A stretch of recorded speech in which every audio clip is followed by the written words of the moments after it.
ভাৰতীয় জ্ঞান পৰম্পৰাৰ দৃষ্টিভংগীৰে বৌদ্ধ দৰ্শন শীৰ্ষক এক বক্তৃতানুষ্ঠান গুৱাহাটী বিশ্ববিদ্যালয়ৰ দূৰ আৰু অনলাইন শিক্ষা কেন্দ্ৰৰ সভাগৃহত 2 জুনত অনুষ্ঠিত হয়।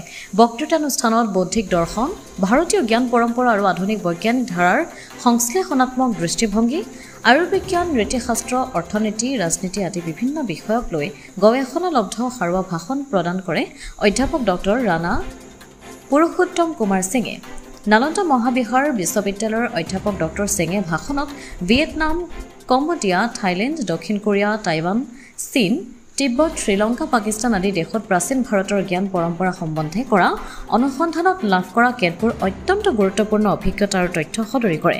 বক্তৃতানুষ্ঠানত গুৱাহাটী বিশ্ববিদ্যালয়ৰ কেইবাটাও বিভাগৰ বিভাগীয় মুৰব্বী, অধ্যাপক, অধ্যাপিকা উপস্থিত থকাৰ উপৰিও IIT গুৱাহাটী, অসম ডাউনটাউন বিশ্ববিদ্যালয়, অসম ডন বস্কো বিশ্ববিদ্যালয়, শ্ৰীমন্ত শংকৰদেৱ বিশ্ববিদ্যালয়, পণ্ডিচেৰী বিশ্ববিদ্যালয়ৰ লগতে কেইবাখনো মহাবিদ্যালয়ৰ অধ্যক্ষই অনলাইনযোগে অংশগ্ৰহণ কৰা পৰিলক্ষিত হয়।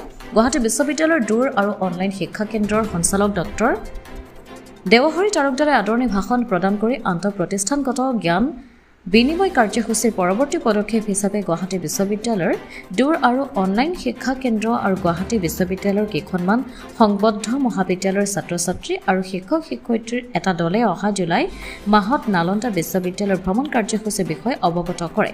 আনহাতে ডক্টৰ বৰ্ণালী চৌধুৰীয়ে আধৰা অনুষ্ঠানটিৰ বন্তি প্ৰজ্বলন, প্ৰাৰ্থনা আৰু কৃতজ্ঞতা জ্ঞাপন কৰে আৰু ক্ৰমে ডক্টৰ কৃষ্ণামণি কলিতা আৰু ডক্টৰ তছলিমা নাছৰিনে। ব্যুৰ' ৰিপৰ্ট, অমৃত নিউজ 24/7।